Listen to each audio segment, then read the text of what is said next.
Much has been written, when it comes to Russia's new supposed super tank, the Armata T-14.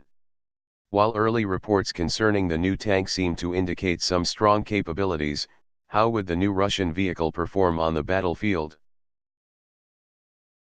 Would it dominate against the competition, or is it simply a paper tiger? And then we have the obvious question, how would it perform against America's best tank, the popular M1 Abrams? Would the Abrams be able to win a firefight against the new Russian tank?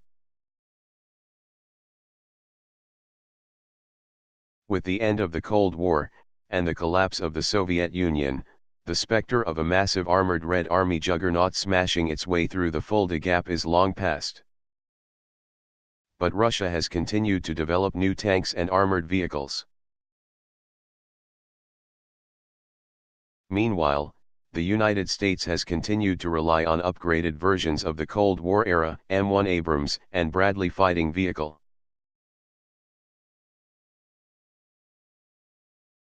Russia's Armata family of armored combat vehicles is a departure from the previous Soviet practice of developing relatively simple, inexpensive but specialized platforms.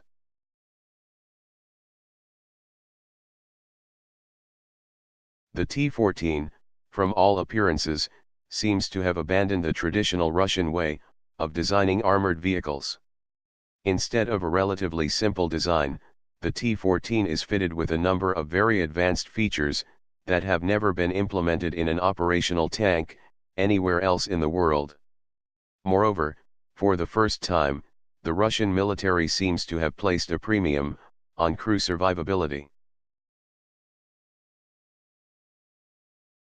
What immediately sets the Armata apart from any other operational tank is that it has an unmanned turret. The advantage is that the crew compartment is physically separated from the ammunition. Further, the tank is equipped with passive laminated armor, combined with reactive armor, and an active protection system. The Afghanit active protection system allegedly includes millimeter wave radars to detect, track and intercept incoming rounds. Taken in aggregate, the Armata offers much better crew survivability than any previous Russian or Soviet tank, assuming all of these features work.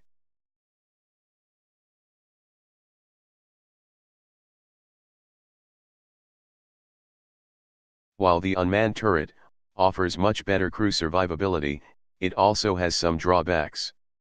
The crew has to entirely rely on their sensors for situational awareness and targeting. That's not a huge drawback normally, but it could be a problem if the tank is hit, and its sensors or electronics are knocked out. That might mean even a glancing blow to the turret results in a mission kill where the tank is drivable, but unable to shoot back.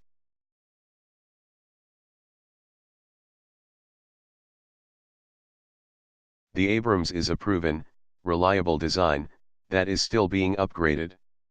The forthcoming M1A3 will be somewhat lighter and more mobile. The U.S. Army also plans to replace the 120mm smoothbore gun with a lighter version. New guided projectiles might also enable the Abrams to hit targets as far as 12 kilometers.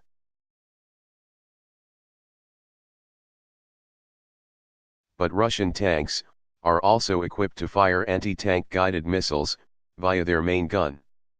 It's really a question of who sees the other first. Much of how the Armata will perform on the battlefield will depend on how much progress Russia has made in developing the tank's sensors and data networks. The tank that sees the enemy first almost always wins the fight.